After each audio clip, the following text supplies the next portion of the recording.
the wild story behind Deion Sanders' new coaching hire at Colorado.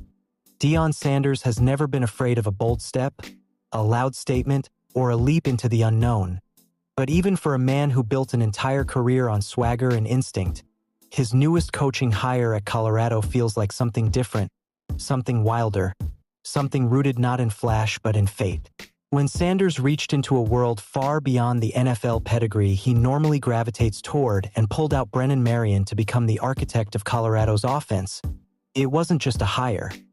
It was an unlikely collision between a childhood idol and a man whose entire life has been a fight against gravity. Marion arrives in Boulder carrying an offense that swings like a pendulum between chaos and brilliance. But that's not what makes him the most riveting addition to Sanders' world. It's the journey, the grit, the cold nights, the locker room floors, the rose buckets, the heartbreak, the triumph, and the relentless refusal to stay down.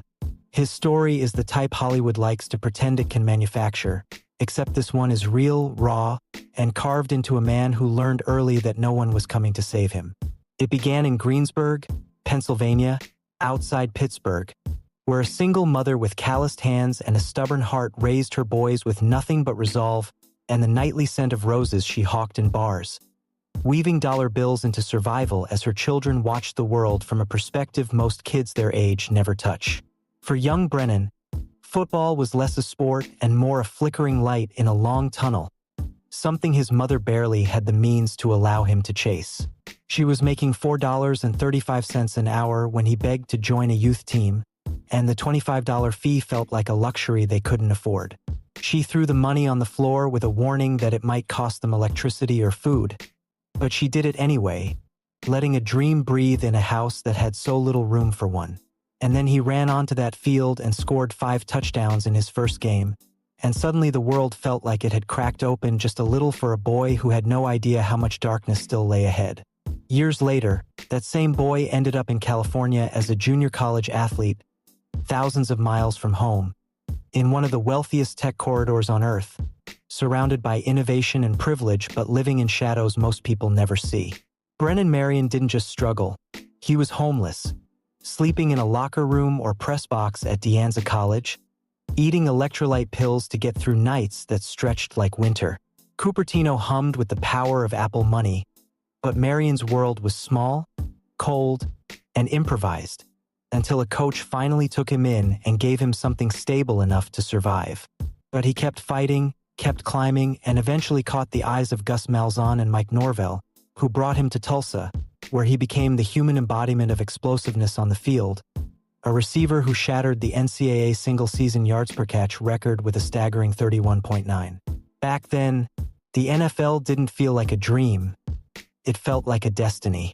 But football has a way of delivering its harshest blows when the finish line looks closest, and for Marion, that moment came in his final college game in 2008 when a knee injury tore open the path in front of him and forced him to confront a truth athlete's dread.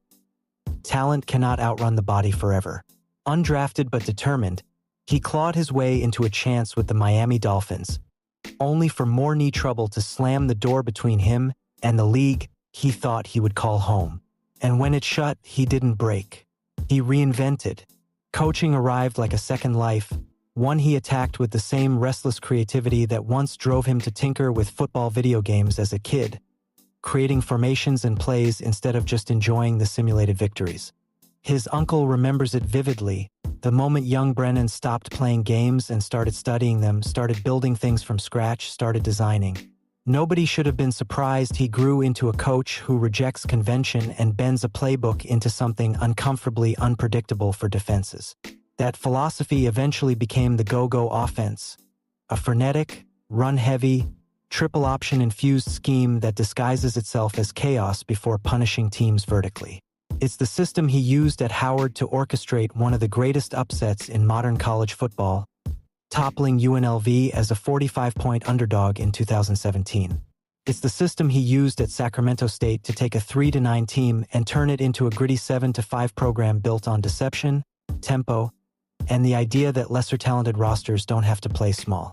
It's also the system Deion Sanders is now trusting to resurrect a Colorado team that limped to a 3-9 finish, searching for identity, spark, and belief. And that trust is rooted in more than film or analytics. It's personal, even if their relationship only recently began. Sanders was the icon Marion idolized as a kid. The gloves, the jersey, the do-rag, even a birthday cake that read Neon Brennan when he turned 8. He played defensive back and wide receiver just like Deion, mimicking the style, the explosiveness, the bravado, long before he had any reason to believe their paths would ever cross. And now the idol is the employer, the legend is the mentor, and the kid who once worshipped from afar is holding the keys to Sanders' most important season yet. But the fascination with Marion doesn't stop with football because he is a mosaic of contradictions. A cowboy hat-wearing, country music-loving coach shaped by stints in Tulsa, Texas, and Oklahoma Baptist, a man with swagger but without ego, a man who has been sober for more than 3 years after growing up around bars and deciding he didn't want to die in one. He still goes out, still enjoys the world, but now he drinks Shirley Temples or cranberry juice, sometimes DJs, makes sure everyone else is having fun while he stays locked into a clarity he fought hard to achieve. His brother, now a chef and women's basketball coach in Los Angeles, remembers those early years vividly, remembers selling roses late into the night, remembers slicing stems and counting dollars and turning exhaustion into breakfast at 4 a.m., remembers watching their mother hustle with a determination that would eventually become the cornerstone of Brennan's identity. They didn't grow up shielded from the world.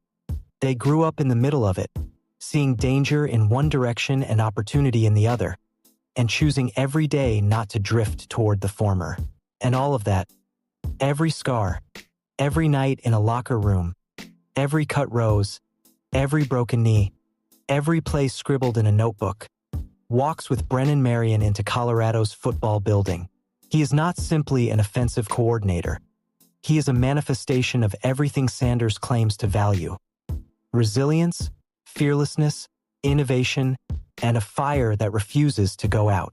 His uncle calls him fearless, a man for whom nothing is unachievable. And maybe that's why this hire feels like a storybook collision rather than a strategic move. Sanders didn't hire a name. He hired a journey. He hired a man who built an offense from imagination and survival. He hired someone whose life mirrors the very message he tries to imprint on his own team: that adversity is not a wall, but a forge. And now, their paths merge in Boulder, where a once homeless kid who slept in a press box is preparing to design the offense that could redefine Colorado's future, standing shoulder to shoulder with the legend whose posters once hung on his bedroom wall. And for a team searching for identity, for swagger, for belief, maybe there was never a more perfect match than the cowboy hat-wearing architect of organized chaos and the Hall of Famer who turned defiance into an art form. Their story is still unwritten, but its beginning already feels mythic, stitched together by fate, hunger, and the wild, improbable truth that the boy who once worshipped Neon Deion is now poised to help resurrect his program one daring play at a time.